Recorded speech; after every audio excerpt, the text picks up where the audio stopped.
Hey everybody, today I want to do a comparison video of the Glock 19 and the Smith & Wesson SD9VE. Now I know a lot of higher end YouTube channels compare these two, and I actually printed off the specs of each gun, and I'm going to go through those specs with you today. So this is just a comparison with the specifications, and I actually own the SD9, but I don't have a Glock 19. And that's the major reason why I bought the SD9, because the SD9, like I said, is so comparable to the Glock 19, and the price point is way less. So, alright, well, let's go ahead and start with the SD9. If you haven't followed my channel, I've already done a comparison to the M&P9, but I'll go ahead and cover this gun again. Smith & Wesson retails this at $389. It's a 9mm, 16+1, striker fire, 4-inch barrel. It's basically got a 3-dot system, white dot in the front, 2 dots in the rear sight.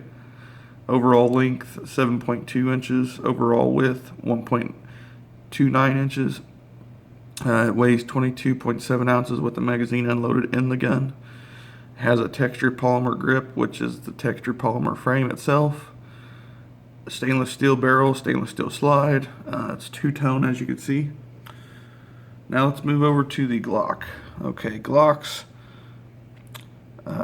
Bud's Gun Shop had this for $542, but then you got to pay like a transfer fee if you're not close to Bud's.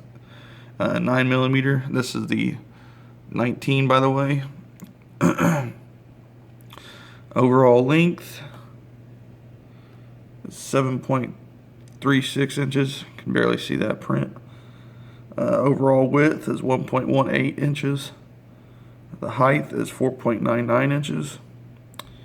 The barrel height is 1.26 inches. The barrel length is basically 4 inches.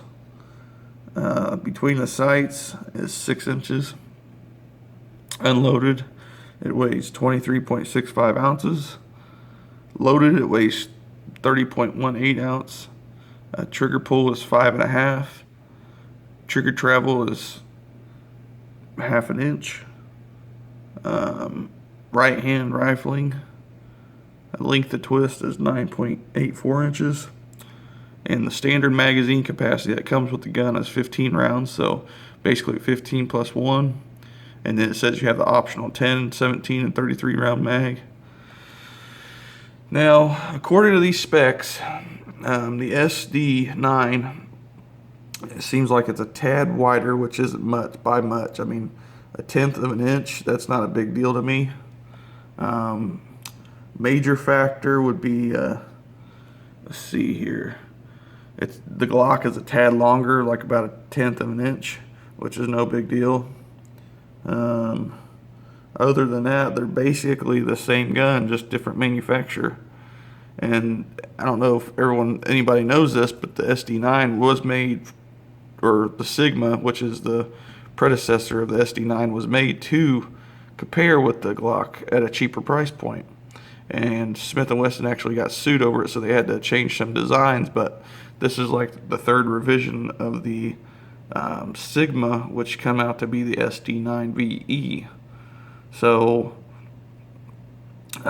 yeah, they try to make this basically it's called the Smith & Wesson Self-Defense 9mm Value Enhanced Pistol, and they try to make it to compare with the Glock because that's the main competition right here. I mean, Glock is supposedly the #1 handgun brand because of military and police use and all that good stuff, which it doesn't really matter to me. I mean, as long as the gun fires, no matter what gun it is. But yeah, you know, another thing, like I said, the price point, basically $200 more, because I picked mine up, well, actually $300 more, basically almost $300, because I picked this gun up for $259.99 plus tax out the door. And as you can see here, $542 plus tax. And then you got to pay your FFL fee if you have it transferred. So yeah, you're talking a little bit of money on a Glock here. So $300 less, you get a Glock copy basically. And I'm not saying that this is, you know, the best thing in the world by any means, but it'll get you by because it's just as reliable and if not better. So alrighty guys, well, I want to tell you guys thanks for watching. I hope this video helps comparing the two. I'm not trying to say one is better than the other. I mean, Glock, of course, they say is the #1 brand. I've never owned one. I've shot a lot of them, and I don't like the standard trigger pull. And I think I want to clarify on this. A lot of people think, since I put out that video about this gun, that I hate Glocks, and it's not that I hate them. It's just that I don't like the standard Glock. And the standard Glock, as you can see, is so freaking expensive. I don't feel like I should spend that much money on a standard Glock when I could turn around and buy this gun and spend only about $100 and get it to shoot even better, if not the same, or better than a Glock. So yeah, I mean, $360 invested in this, which that's the total gun price plus $100 in mods. You know, I could have a gun that shoots just as good, if not better, than a Glock. So but yeah, so anyways, guys, I hope you like this video. I'm sure we'll see you on the next video. As always, thanks for watching.